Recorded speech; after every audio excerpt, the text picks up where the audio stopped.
मम नाम गोपीनाथः। अहम् अगस्त्य गुरुकुले संस्कृत अध्यापकः अस्मि। संस्कृत भाषा बहु पुरातनी भाषा। सर्वासां भाषाणां जननी इति वयं सर्वेपि जानीमः। संस्कृत पठनेन कः लाभः इति पश्यामश्चेत् बहूनि कारणानि, बहूनि उदाहरणानि वयं दर्शयितुं शक्नुमः। संस्कृत पठनस्य बहु मुख्यं कारणं तत्तु अस्माकं आरोग्यनिमित्तं बहु उत्तमम् अस्ति इति वैज्ञानिकाः निरूपयन्तः सन्ति। यदा वयं ध्यानकरणफलम् अस्माकं संस्कृत पठनेन एव लभ्यते इति निरूपणं कृतमस्ति। एकः महान् वैद्यः, तस्य फ्रेड् ट्राविस् इति तस्य नाम, सः तत्र उक्तवान् अस्ति, संस्कृतपठनेन EEG इति वयं यद् वदामः ब्रैन् फंक्शन् विषये पश्यामश्चेत् तदा उत्तम पुरोगतिः अस्ति संस्कृतपठनेन इति तत्र सः निरूपितवान् अस्ति।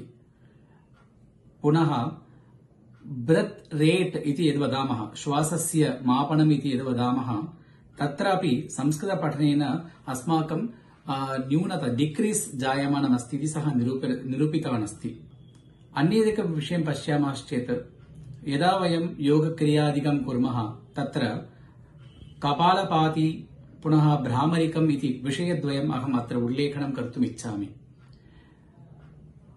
कपालपाति मध्ये सामान्यतया वयं श्वासस्य बहिर्गमनं कुर्मः। कथम् इत्युक्ते इति वयं वायुं तु वेगेन बहिः प्रेषयामः। तद्वदेव अत्र यदा अस्माकं संस्कृतस्य पुल्लिङ्गशब्दानाम् उच्चारणं कुर्मः तत्र रामः, कृष्णः, गोपालः, रामाः इति रीत्या तत्र अर्धविसर्गोच्चारणेन कपालपातिकरणस्य यः लाभः तत्र भवति, समान लाभः अस्माकं संस्कृतस्य पुल्लिङ्गशब्दानाम् उच्चारणेन भवति इति तत्र निरूपणमस्ति। पुनः तत्र भ्रामरिकम् इति वयं यद् वदामः, योगक्रियायां तु इति कथनस्य लाभः भवति, रक्तसञ्चारः बहु सम्यक् भवति इति।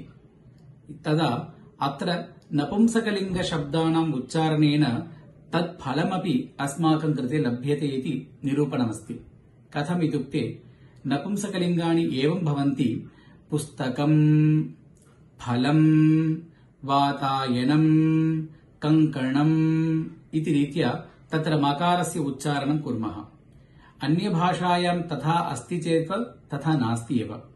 कथमस्ति, वयं पुस्तकम् इति स्थाने पुस्तक्, कङ्कणम् इति स्थाने कङ्कन् इति कुत्रचित् वयं मकारस्य वा अनुस्वारस्य उच्चारणं न कुर्मः, किन्तु संस्कृते तत्सर्वमपि साध्यते इति तत्र निरूपणमस्ति। अतः संस्कृतं पठनीयं चेत् वयं निश्चयेन अत्र सम्पर्कं कर्तुं शक्नुमः। धन्यवादः। नमो नमः।